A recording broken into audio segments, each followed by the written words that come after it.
मौजूद हैं director Pakistan stock exchange Ahmed Chinoy साहब। उनसे बात करते हैं। अहमद साहब, बहुत शुक्रिया हमें शो में ज्वाइन करने के लिए। अहमद साहब, जिस तरीके से हम देख रहे हैं और बात भी हो रही है कि जो मैक्रो इकोनॉमिक स्टेबिलिटी है वो तो हम मुल्क के अंदर देख रहे हैं, लेकिन साथ में हम स्टॉक एक्सचेंज को देखते हैं, मुसलसल रिकॉर्ड कायम हो रहे हैं। हमने पूरे 2025 में यानी कि कैलेंडर ईयर में ये देखा, मुसलसल रिकॉर्ड कायम होते रहे। उसके बाद प्रॉफिट टेकिंग में हमने देखा कि साल के आखिर में कुछ जो मनफी रुझान है वो भी देखा गया।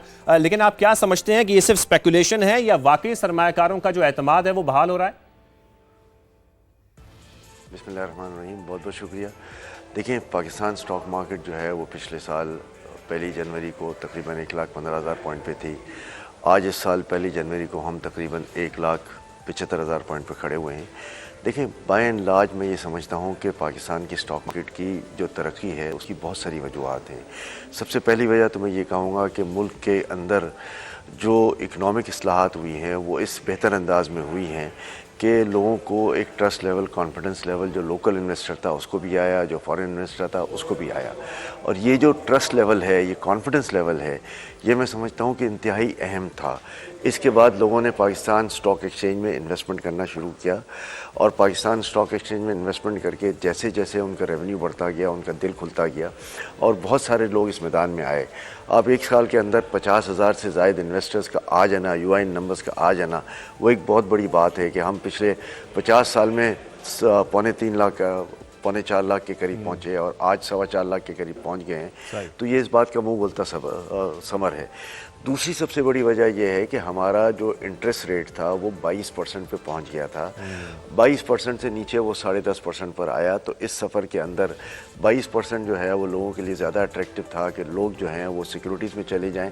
लेकिन जब ये 10-10.5% पे आता है तो लोगों को इस तरफ भी जो है वो इनका इंटरेस्ट चला गया और लोग स्टॉक मार्केट की तरफ आए कि यहाँ पर एवरेज डिविडेंड यील्ड जो है वो 7-8% है प्लस कैपिटल यील्ड, तो वो हर सूरत में उस 10.5% से बेहतर है।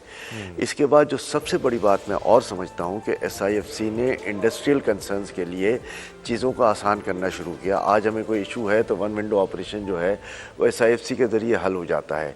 तो लोगों ने वहाँ जाना शुरू किया और उनके मसाइल को जो है वो हल करना शुरू किया। फिर सबसे बड़ी वजह एक और भी मैं समझता हूँ कि पाकिस्तान का जो एक्सचेंज रेट है वो स्टेबल रहा इस पूरे अरसे के दरमियान, 1-आध रुपये प्लस माइनस, लेकिन मामला जो है वो उसी रेंज बाउंड में चलता रहा। और जब इस रेंज बाउंड में चलता रहा तो इसकी सबसे बड़ी वजह पाकिस्तान में फॉरेन जो रेमिटेंसेस हैं और तो पूरा फॉरेन एक्सचेंज का आउटफ्लो है वो बेहतर हो गया। कहाँ हम $2-2.5 बिलियन के रिजर्व्स पे खड़े थे, कहाँ हम 21-22 बिलियन डॉलर के रिजर्व पे चले गए, जिसमें 15-16 जो है वो स्टेट बैंक का रिज़र्व है, 5-6 जो है वो हमारे बैंकों का रिज़र्व है। तो ये एक बहुत मैं समझता हूँ इत्मीनान बख्श सूरत हाल है कि एटलीस्ट कम से कम 3-1 महीने का जो है वो फॉरेन एक्सचेंज इंपोर्ट रिज़र्व हमारे पास है। फिर हमारी रेमिटेंसेस जो हैं वो 38% के करीब जो हैं वो बढ़ी हैं। 38 से 40% का रेमिटेंसेस का बढ़ जाना, जो थोड़ी हमारी इंपोर्ट ज़्यादा हुई है उसको भी कवर किया है।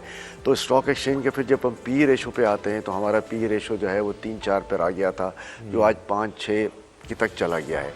आज भी इंटरनेशनल पी रेशो जो है वो आप समझ लें कि 12-13 है। तो जब 12-13 की हम बात करते हैं और हम अपना 5-6 का या 7 का यहाँ पे रेंज बाउंड देखते हैं तो अभी भी लगता है कि मार्केट बहुत अट्रैक्टिव है और काफ़ी गुंजाइश मौजूद है। बहरहाल ये एक मार्केट का अपसर्ज है। मैं समझता हूँ लोगों को फिर भी ओवरऑल सिनारियो में जो है वो कॉशियस होकर चलना चाहिए। जो अच्छे स्क्रिप्ट्स हैं उसमें तो कोई हर्ज नहीं है। लोगों को ज़रा बैलेंस शीट्स भी स्टडी करनी चाहिए और बाय एंड लार्ज ये देखना चाहिए कि कहाँ हमें अच्छा यील्ड मिलेगा, कहाँ डिविडेंड यील्ड मिलेगा, कहाँ कैपिटल यील्ड मिलेगा और हम पाकिस्तान की स्टॉक मार्केट में इत्मीनान के साथ इन्वेस्टमेंट ज़रूर कर सकते हैं। बिल्कुल बिल्कुल अहमद साहब, जैसा कि आप बात कर रहे हैं, पॉलिसी रेट की आपने बात की, एक्सचेंज रेट की आपने बात की, रेमिटेंसेस की बात की, लेकिन जाहिर है उस पर हमारी इकोनॉमी डिपेंड नहीं कर सकती। ग्रोथ की हम बात कर रहे हैं, ग्रोथ हमारी उस तरह की नहीं है जो इस वक्त हुकूमत चाह रही है, उस तरह से उसके नंबर सामने नहीं आ रहे हैं। लेकिन अगर हम अब कैलेंडर ईयर 2026 की बात करते हैं, क्या लगता है आपको ये रुझान इसी तरह तेज़ रहेगा आने वाले वक्त में? आपकी क्या तवक्को है स्टॉक मार्केट को लेकर? देखिए, मैं 2026 का साल पाकिस्तान का साल समझता हूँ। 2026 का साल जो है वो पाकिस्तान के लिए बहुत अहमियत का हामिल है कि इसमें न सिर्फ मैं समझता हूँ कि स्टॉक एक्सचेंज भी नई बुलंदियों की तरफ जाएगा, बल्कि साथ साथ मैं समझता हूँ कि पाकिस्तान की मईशत को एक बहुत बड़ा सपोर्ट मिलेगा।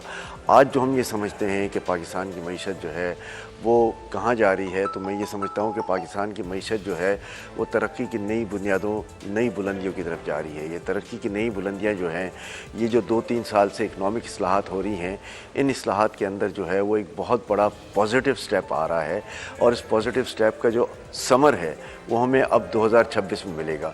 तो मैं बरमला ये कहता हूँ कि 2026 पाकिस्तान लेकिन अहमद साहब, हम यहाँ पर यही समझना चाहते हैं कि स्टॉक मार्केट की तेजी जो हम देख रहे हैं, जो रिकॉर्ड पे रिकॉर्ड बन रहे हैं, ये वाकई रियल इकोनॉमी की अक्कासी करता है या ये सिर्फ कुछ सरमायाकार हैं जिनका इसमें फायदा हो रहा है? फिर जब ये बात सामने आती है कि इन्वेस्टर्स की तादाद 4.25 लाख है, ये क्यों नहीं बढ़ रही है, इसका बढ़ना कितना जरूरी है, शायद यही फिर अक्कासी करेगा कि वाकई हमारी इकोनॉमी में बेहतरी आ रही है। देखिए, मैं इस पे सबसे पहले ये बात बताऊं कि ये बात बिल्कुल हकीकत है कि नंबर ऑफ़ इन्वेस्टर्स जो हैं वो सिर्फ 4.25 लाख हैं, और 4.25 लाख में भी मैं ये समझता हूं कि 50,000 वो हैं जो इसमें एक्टिवली कारोबार करते हैं, चाहे वो डेली बेसिस पे करें, चाहे हफ्ते में करें, चाहे महीने में करें। तो इसका इफेक्ट 50,000 लोगों पे डायरेक्टली बहुत ज़्यादा जाता है। अच्छा, अब रहा सवाल कि मुल्क की पॉपुलेशन तो 26, 27, 28 करोड़ की कही जाती है और 50,000 लोग सिर्फ इससे वाबस्ता हैं, तो स्टॉक एक्सचेंज के बढ़ने या ना बढ़ने से किसी की सेहत पे क्या असर पड़ता है। देखिए, मैं आपको एक बात बताऊं कि स्टॉक एक्सचेंज में जहां रेवेन्यू जनरेट होता है वो फिर रेवेन्यू मार्केट में आता है, तो उससे मार्केटें चलती हैं, ट्रेडिंग एक्टिविटीज़ चलती हैं, इंडस्ट्रियल एक्टिविटी चलती हैं। और दूसरी बात ये कि स्टॉक एक्सचेंज में मैं तो ये समझता हूँ कि असल कामयाबी वो होती है कि जहाँ लिस्टिंग होती है और जहाँ सरमाया उन लिस्टेड कंपनीज़ में आता है। साल 2025 में 7 के करीब कंपनियां लिस्ट हुई। आपने देखा कि सब जो है वो मल्टीपल टाइम्स जो हैं वो अपना सब्सक्राइब हुई, और साल 2026 के अंदर 12 से 13 कंपनियां जो हैं वो लाइंड अप हैं लिस्टिंग के लिए।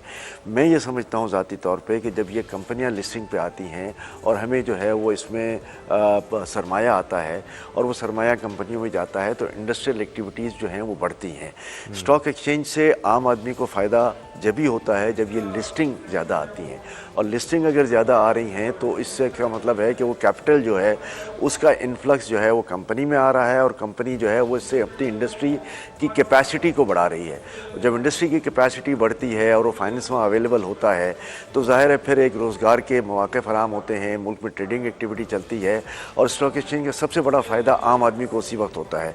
मैं समझता हूँ कि बाय एंड लार्ज हमें पाकिस्तान स्टॉक एक्सचेंज में इस बात पर कंसंट्रेट ज़रूर करना चाहिए कि लिस्टिंग जो है वो ज़्यादा से ज़्यादा हो, और जब लिस्टिंग होगी तो हमें एक पैराडाइम शिफ्ट मिलेगा हमारी इंडस्ट्रियल ग्रोथ में, हमारी जीडीपी बढ़ेगी, हमारे पास मौके मैसर होंगे और लोग जो हैं वो खुशहाल होंगे, और पॉवर्टी एलिवेशन को जो है ऊपर करने यहाँ पर हम देख रहे हैं कि के इलेक्ट्रिक की अगर हम बात करें तो बड़ी हाई वॉल्यूम ट्रेडिंग इसमें हुई है। फिर साथ में इससे पहले अगर हम देखें तो अभी रिसेंटली निचकारी का अमल मुकम्मल हुआ। पीआईए की अगर हम बात कर रहे हैं, बड़ा कामयाबी से मुकम्मल किया गया। पीआईए स्टॉक मार्केट में रजिस्टर्ड भी है। आगे मजीद कई इदारों की निचकारी की बात भी हो रही है, खासतौर पर पावर सेक्टर को लेके। आप क्या समझते हैं फिर स्टॉक मार्केट में इसका किस हद तक असर पड़ेगा? देखें, दिसंबर के आखिरी अशरे में पीआईए का प्राइवेटाइज होना इस मुल्क के अंदर सबसे बड़ा नेक शगुन है कि एक बड़ी ट्रांसपेरेंट जो है वो प्राइवेटाइजेशन हुई। लोगों ने इसमें पार्टिसिपेट किया, पाकिस्तान के जो बड़े बड़े इंडस्ट्रियल जाइंट्स हैं वो इसमें बैठे, और जो सबसे हाईएस्ट बिडर है वो उसको लेके चला गया। मैं ये समझता हूँ कि इसके बाद एक ट्रस्ट लेवल, कॉन्फिडेंस लेवल आ गया। आप ये यकीन करेंगे कि आज पीआईए की प्राइवेटाइजेशन के बाद हमें जो है वो मुख्तलिफ़ जगहों से फ़ोन आ रहे हैं, पूरी दुनिया से फ़ोन आ रहे हैं, जिसमें सऊदी इन्वेस्टर्स शामिल हैं, यूएई के इन्वेस्टर्स शामिल हैं, यूके के इन्वेस्टर्स शामिल हैं, यूरोप के इन्वेस्टर्स शामिल हैं, अमेरिका के इन्वेस्टर्स शामिल हैं, और इवन ऑस्ट्रेलिया के इन्वेस्टर्स शामिल हैं। ये सारे लोग जो हैं वही चाहते हैं कि पीआईए में उनको एक ड्यू शेयर मिले और हम इसमें पार्टिसिपेट कर लें किसी तरीके से। ज़ाहिर है अब वो एक प्राइवेटाइज हो गया है, लेकिन अब आगे एक रास्ता खुल गए हैं। लोगों को ये पता चल गया है कि पाकिस्तान में अच्छी इंडस्ट्रीज़ मौजूद हैं, अच्छे इन्वेस्टमेंट्स के मौके मौजूद हैं, और उसको लेके विन विन पोजीशन आएगी। तो आगे अब जो जेनकोस प्राइवेटाइज हो रहे हैं, दूसरी चीज़ें प्राइवेटाइज हो रही हैं जो प्राइवेटाइजेशन के कमीशन के लिस्ट पर हैं, मैं समझता हूँ कि बाय एंड लार्ज उसमें एक बहुत बड़ा फ़ायदा होगा कि इससे जो है वो प्राइवेटाइजेशन होने में मदद मिलेगी। हुकूमत का जो 700-800 अरब रुपए का सालाना लॉस था वो अब ख़त्म इंशाल्लाह हो जाएगा और ये 700-800 अरब रुपए मुल्क की डेवलपमेंट में खर्च हो सकेंगे, लोगों पर टैक्स का बोझ कम पड़ेगा। आपने जो एक सवाल किया था कि टैक्सेशन में हम क्या चाहते हैं, इंटरेस्ट रेट में हम क्या चाहते हैं, पावर स्ट्रक्चर में हम क्या चाहते हैं, तो देखिए हम हमेशा इस बात के की हिमायत करते रहे हैं कि बिजली जो है वो पाकिस्तान में आज 11-12 सेंट की है, वो 5-6 सेंट की होनी चाहिए जो इंटरनेशनल स्टैंडर्ड है। हम चाहते हैं कि इंटरेस्ट रेट सिंगल डिजिट में हो, जो 5-6% हो, जो हमारे इन्फ्लेशन के बगैर हो। और सबसे बड़ी बात यह कि हम टैक्सेशन पे जोर देते हैं कि आज कॉर्पोरेट सेक्टर पे तकरीबन 50% से ज़ायद टैक्स लग जाता है सब मिला के। उस टैक्स की शरह को कम किया जाए और हम ऐसी टैक्स शरह में आएँ कि जहाँ पर लोग आसानी से टैक्स देकर मुल्क की मईशत में अपना एक रोल अदा कर सकें। देखिए अगर आधी इनकम आप मेरी लेके चले जाएंगे तो मेरे लिए अट्रैक्शन नहीं रहती। मेरे लिए अट्रैक्शन ये है कि हाँ मैं दुबई की तरह 5-10% फुल एंड फाइनल सेटलमेंट में टैक्स दे दूँ और फिर जो है वो मैं समझता हूँ कि मेरी भी विन विन पोजीशन हो, मुल्क की भी बिल्कुल अहमद साहब, जैसा कि आप और लोगों के लिए भी भला और फायदा हो। बिल्कुल जैसा कि आप कह रहे हैं कि टैक्सेशन को अगर देखा जाए तो कॉर्पोरेट सेक्टर के ऊपर टैक्स को कम करने की जरूरत है, फिर पॉलिसी रेट को सिंगल डिजिट में आना बहुत जरूरी है। अहमद साहब बहुत शुक्रिया, आपने हमें इकोनॉमी मैटर्स में ज्वाइन किया, इस हवाले से गुफ्तगू करने के लिए।